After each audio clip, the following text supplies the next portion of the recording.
Thank you for staying to the Morning Big on NCBN. And if you just joined us, you've missed so much on the show already. But not to worry, as always, you can catch up on our various social media handles on Facebook, on Instagram, and of course, on YouTube. Meanwhile, diving into our conversation this morning, 29th of October every year is celebrated, why I say globally, or in most countries of the world.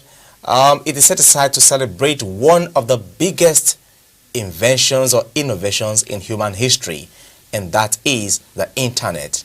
No doubt, it has redefined humanity, how people communicate, access to information, and all whatnot. So joining us this morning on the Morning Bagel to take a look at the International Internet Day, Tech Today, and its prospects in Nigeria is Mr. Rotimi Aminu Friday, the CEO of RafTech, digital marketer and investor.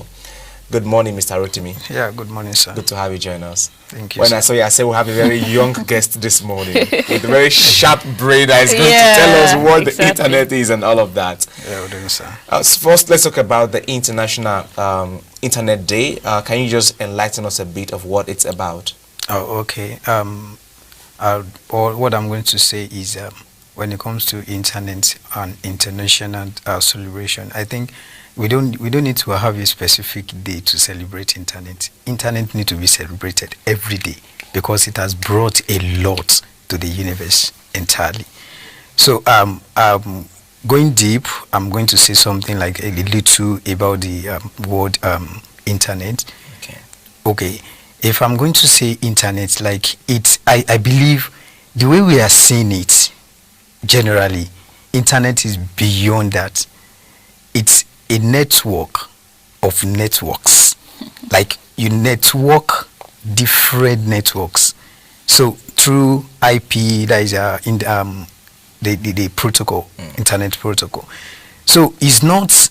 I was just like I think last week I was discussing with someone about this internet, just a face of it, which is WhatsApp, just a face, not the whole internet. That's social media now. Those just a face of, it's not even all the social media, it's just one part WhatsApp, of it. Yeah. Was down for complete 7 hours, and everywhere was just, you see this one calling me, hello RafTech, Alpha, what is going on? This thing is not, I said, I don't know. If this one called me, is that how is the world going? I was just like, I don't get, this is just one. No, imagine if there is no internet at all. Let's just imagine there's no internet, like internet doesn't exist in this present world. Yes. Imagine there's no internet. I used to think also, like, how do our predecessors in the broadcast industry, how were they coping without internet at their own time? Let's say in the 80s, the early 90s, when internet was not very popular in this part of the world. I was just wondering to myself. Exactly. And you know, you said something that struck me, in as much as, you know, we have come to embrace internet so much that we can almost not do without it, you know, in our everyday lives, everyday dealings. And you also said that there isn't supposed to be a specific day for commemorating. Well, I want to believe, you know, because of course the 29th October 1969 was the first, the day the first message was sent between two computers via APRANET, which is like a predecessor of internet. Yes. And of course that's probably why that day was set aside to celebrate the internet.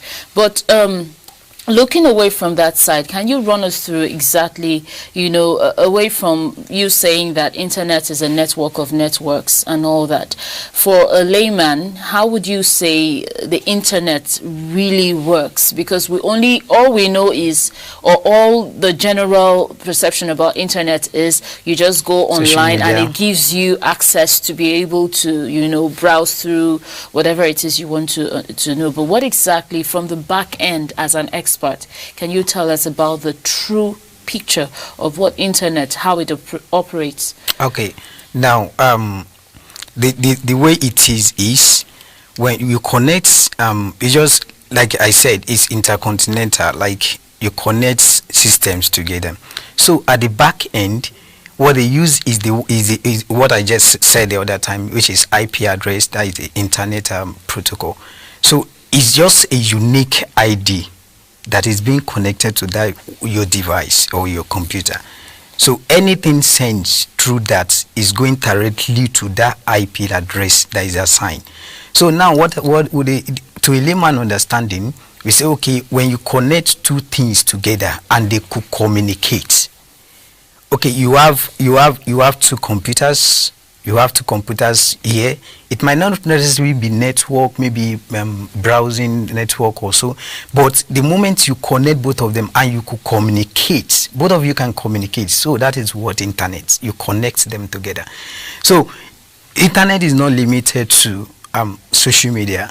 It's not limited to every other thing that you do. It's very vast. So it's a vast network. So is something you do, like you can't do away with. It's something we can do away with. Of recent, like with what has been happening in Nigeria recently, the issue of fintech, I was just like, I don't get. Are we trying to bring down? Are we trying to bring down technology?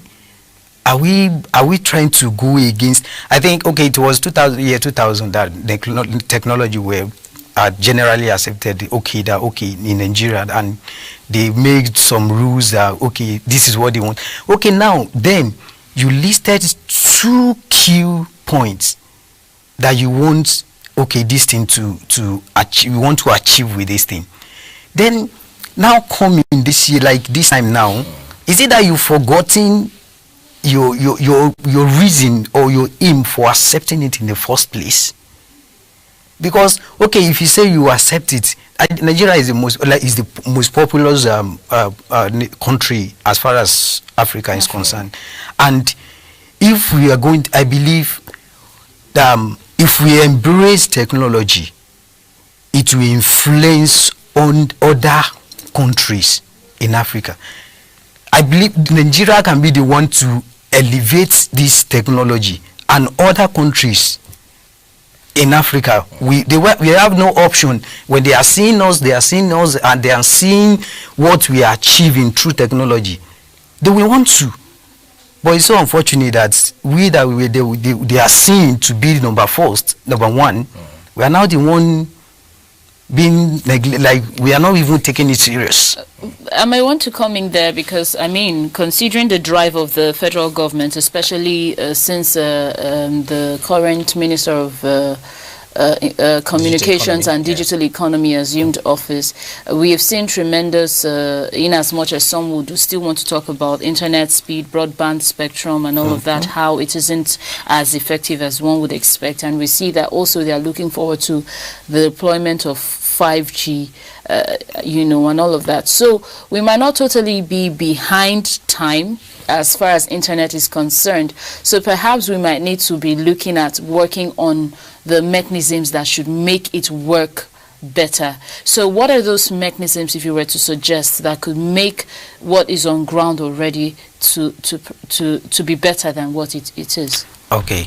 The first and the most priority we need to implement is to put people that really know about this.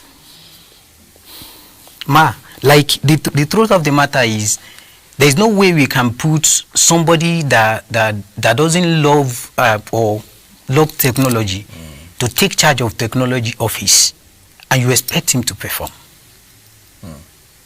It's because he doesn't have passion for it. He won't take it that serious. He won't see it as anything. One, because it's something he doesn't feel for. He doesn't have anything Flair for. Or passion, yeah. He doesn't have passion for it. Okay, there are people that have passion for this, that they are ready to do anything just to get to that level that we all want to. Anything legitimate. Anything legitimate. I'm still coming to that part. Anything legitimate. So is okay now. Like I think it's just like for instance during I think last year 2020 I I was involved in some frauds. Like, okay, it's through internet. When I told my friends that were aware, they said, RafTech, how come you of all people? I said, no, it happens. I said, at times you have to learn. But it's very unfortunate. I learned in a very hard way. So I was just like, okay, I met this person via internet. Yes, I've met several people via internet, and I have businesses with them, and it was successful. So if out of 100, I have only one, then turn me down. So it doesn't mean internet is bad. So, but the truth of the matter is, if we push somebody that knows the value of what tech is, it's not okay. Now, you have an organization. You have an organization. Okay, you employ professionals in your organization. Square holes. Then you, as a owner, even if you are not like, you cannot go deep into that, but at least each of your offices, you should know what is going on here, what is going on here. But in a situation whereby you don't even have any knowledge about what is happening there, anything your employee tell you that you accept it, because you cannot object, because you don't know what it is. But if you put somebody that really know about tech, that know the value of tech, that know what we want, what tech is capable of doing, I believe we will go far. All right, let's come back to statistics. I have a statistic here which shows that of the 7.8 billion people in the world, around 4.5 billion, which is 58%, have access to internet, which is huge, quite huge.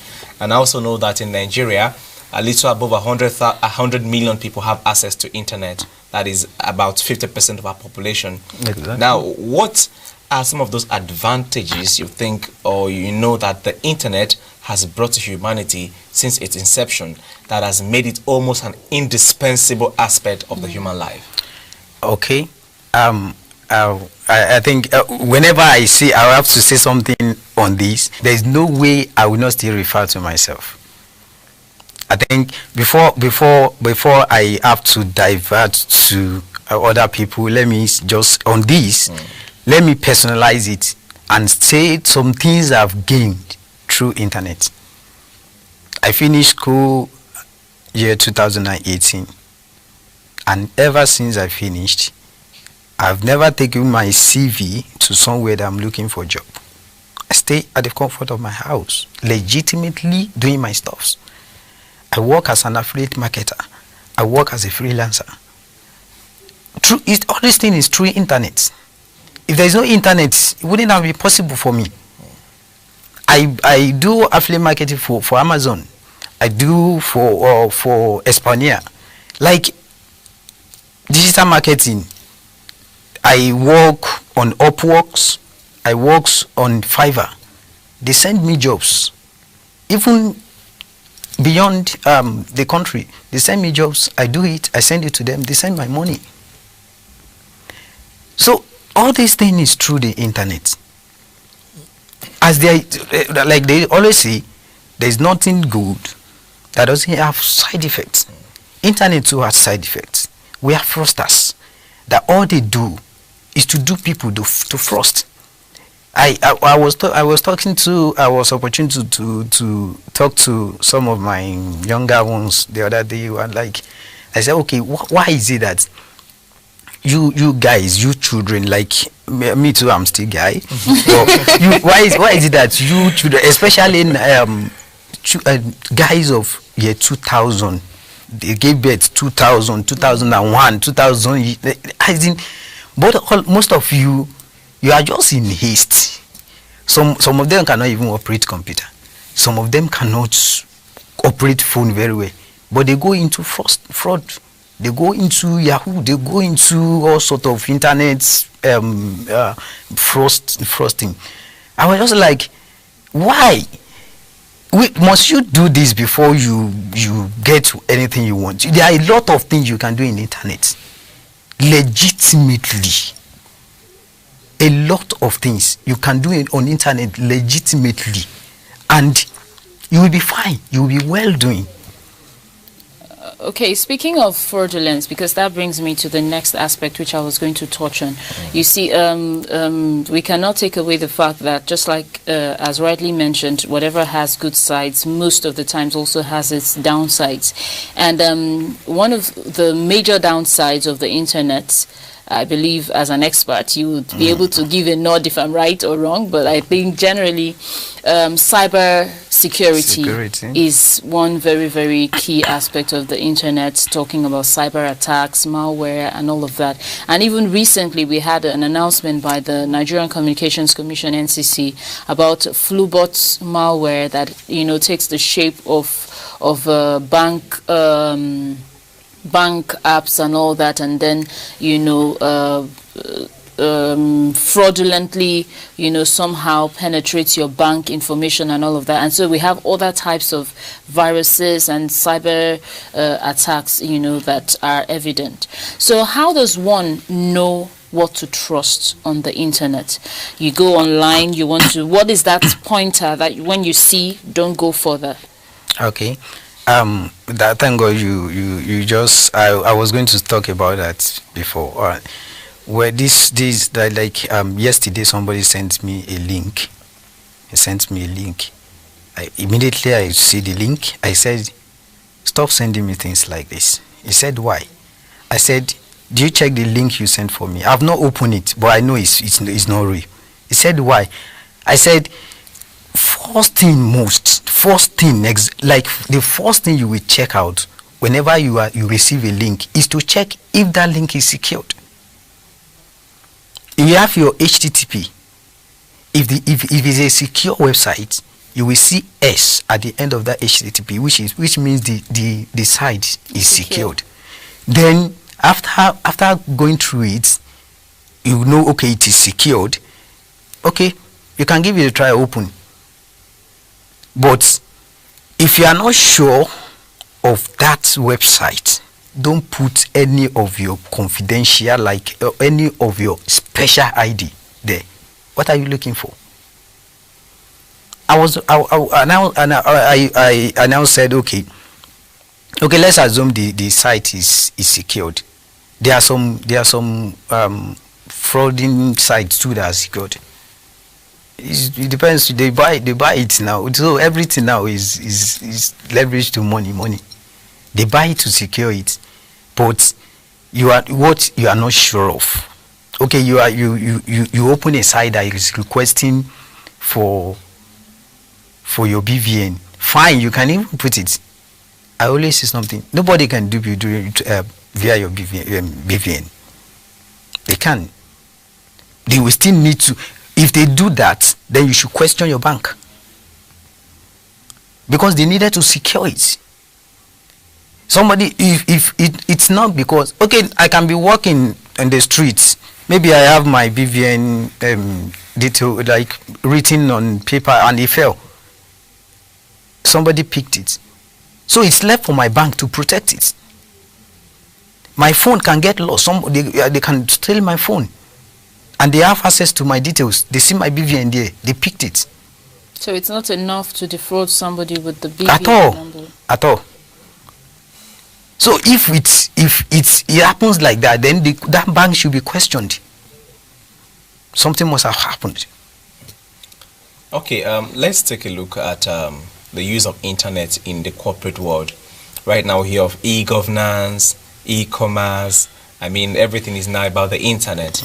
But really, first of all, in government, let's say, for instance, the INEC at the moment is already mulling using the use of electronic voting, the use of electronic transmission of results and all of that. But generally, in governance terms, do you think as a government in Nigeria, we've actually taken advantage of the internet to actually enhance the running of government, as it were? Okay, that on that aspect, look, I don't like talking about politics. But this one, yeah, okay. So the thing is, a lot of people will be left out. a lot of people will be left out if you are to implement that now. There are some places we don't, like many places we don't have networks. There are many places in this country we don't have network. So that means in those places there is no network, we are denying those people from voting. That is if we are implementing to go back e-voting. e-voting. Yes, if we are implementing e-voting. So we are, that means there is no how we will not deny some people from voting. Like for instance, my mom, somebody like me, my mom is aged. She doesn't know anything about the internet. Even phone, she might not be able to operate it very well. Okay, now how will we now tell her to come and vote through internet? So before we can say, okay, we want to implement something like this, then there should be an avenue for us to educate people. Sensitization. Sensitization. We need to educate these people. Okay, this, we need to look for an avenue, an option that, okay, these old people that, okay, they don't know anything about internet, they don't know how, they can't even operate phone very well. Okay, there should be a special arrangement that, okay, these people must partake in the voting. But okay, there's nothing like sensitization. Then we just try the e-voting. Okay, let's do e-voting. We want to do e-voting. Those people need to be considered. I don't want to talk. Okay, let me digress a little to not. If we are going to say, okay, talk of the north side now, we know that there are many people that in the north that are not, when it comes to education, they don't take it as something. Like they don't really see it as, and they don't really see the value. Okay, now most of them doesn't even know how to operate phones. So that means we are denying them from evolving in the voting. So if at all we are going to implement e-voting, there should be a room for sensitization. We should educate our people. Okay. Quickly before Eunice comes in, still on the issue of governance, what about the fight against corruption? Is this something we can do special to actually bring corruption to the barest minimum in Nigeria using the internet? Yeah, though internet alone is not enough. Like I said, there are still people that doesn't have access to that internet. Yeah, I mean, government now using the internet to fight corruption. How possible? How do you think that can help? Okay, I think that will be awesome if only we can implement it. Because as it is now, I can't. I don't think we have those parameters in place in order to counter that corruption. Okay, so you hammered on the fact that we're not necessarily there yet to be able to go enforce the e-voting, and then now you're also talking about the fact that having to combat corruption with the internet might be a hassle, considering the stage that we're in now. So what would you say about, the deployment of 5G technology at this point, talking about the 5th generation technology? I mean, looking at the fact that when the 1G, 2G, moving on to 3G, we embraced, and 3G became like the order of the day in this part of the world. Yeah. And then eventually, very recently, 4G was introduced. And we see that there are some people who are not even using 4G-enabled smartphones yet. Yeah. And now we're talking about deployment, which the National Executive, the Federal Executive Council had already approved, and the policy has been implemented, is going to be starting from January next year. So do you think that we need 5G at this point, you know, considering that's where the other parts of the world are and we're trying to follow the, you know, technology trend to meet up with global best practices, or we still need to take a pause just like other sectors and wait where we are for now and wait for that golden hour when we can actually join the train? What I'm going to say on that is we can embrace it. We can embrace it, but the truth of the matter is this technologies thing is a step. If you jump a step to another, you miss that step, and there is no how. When you get to that next step, you will still have reason to refer to that other step. It's just like when you are coding as a coder. Okay, it gets to an extent, you loop.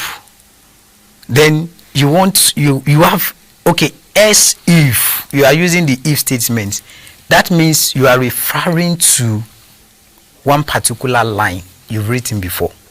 So now, if we are not talking of technology now, okay, we are leaving this step. The 4G, I can't say we've even done half of what 4G can really do. Then we are now proposing 5G. Some people are still, just like you said, some people are still on 2G. Because, yeah. Yes. Some people are still on 2G.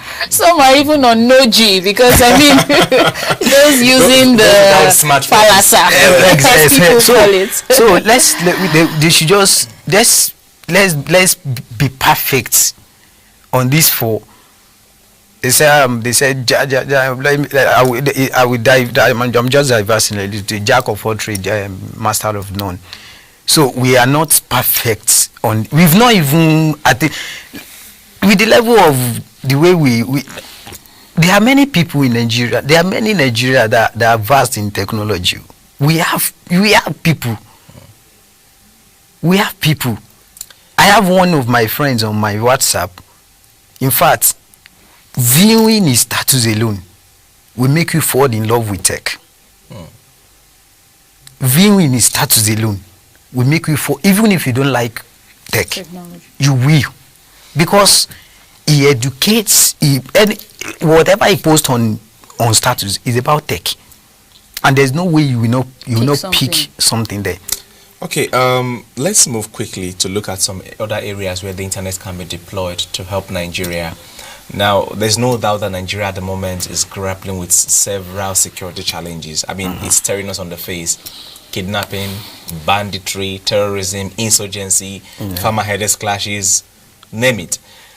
In all of these, how do you think that our security agencies can leverage on the internet to actually fight criminality, fight insecurity, and make Nigeria safer? I mean, on a day like this, there's no better time to talk about this than the day of the internet, you know. So how do you think they can leverage on the internet to actually give Nigerians the kind of results they want to see?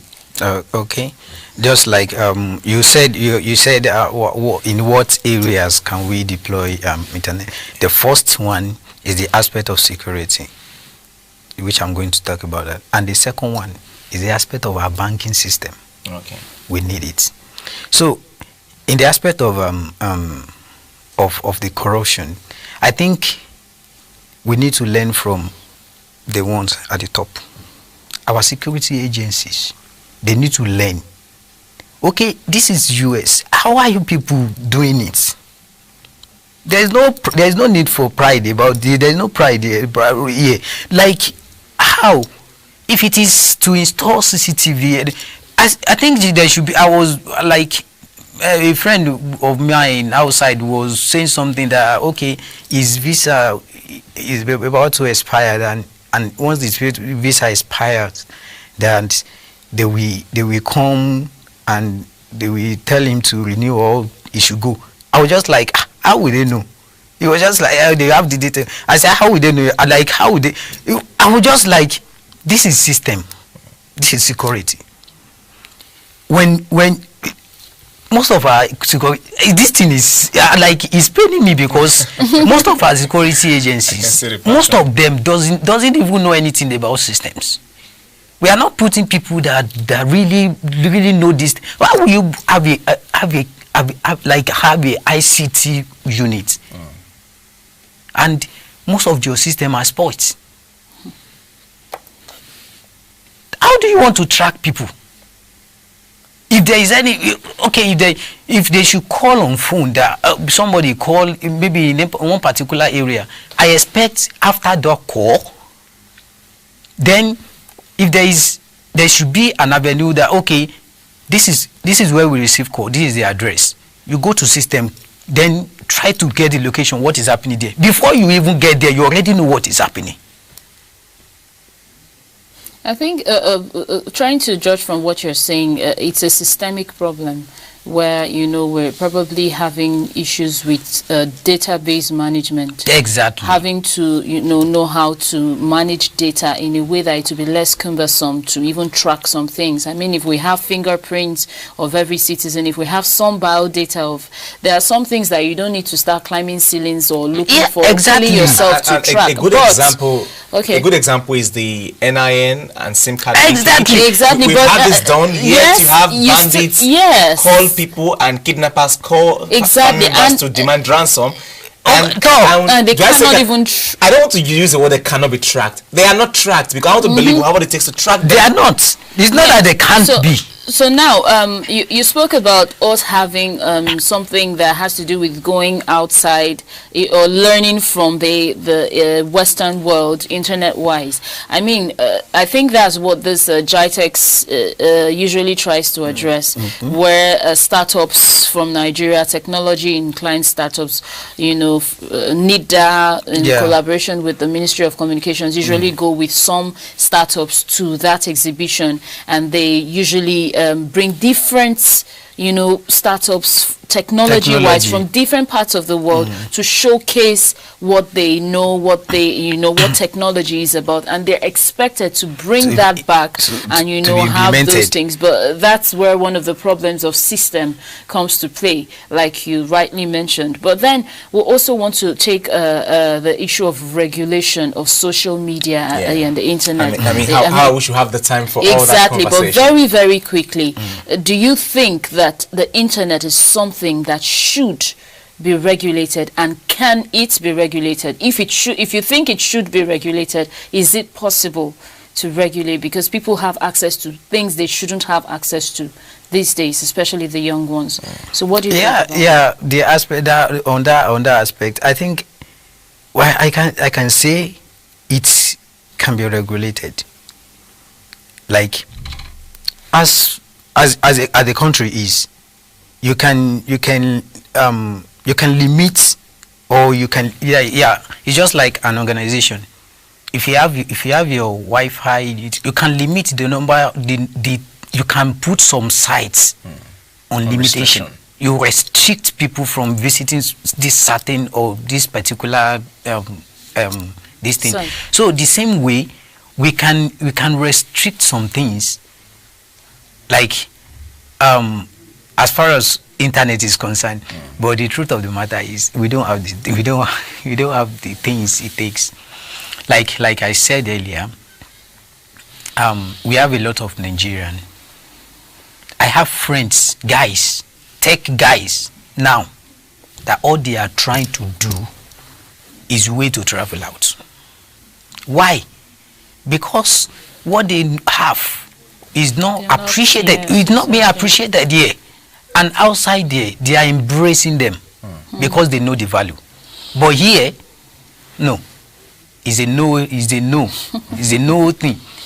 Okay, now, I think, coming back because of the time, so coming back to the aspect of banking, there's no way, because I'm a crypto person, yes, so I'm an investor, crypto investor, I'm a trader, then there's no way I'm not going to talk about the aspect of trading cryptocurrency. Let's do that quickly because our okay. time Now is almost up. we were talking about crypto banning and all that. Then before they now say okay, they are introducing e-naira, and I put something on my status I think 2 days ago. I said nobody is ready to buy e-naira.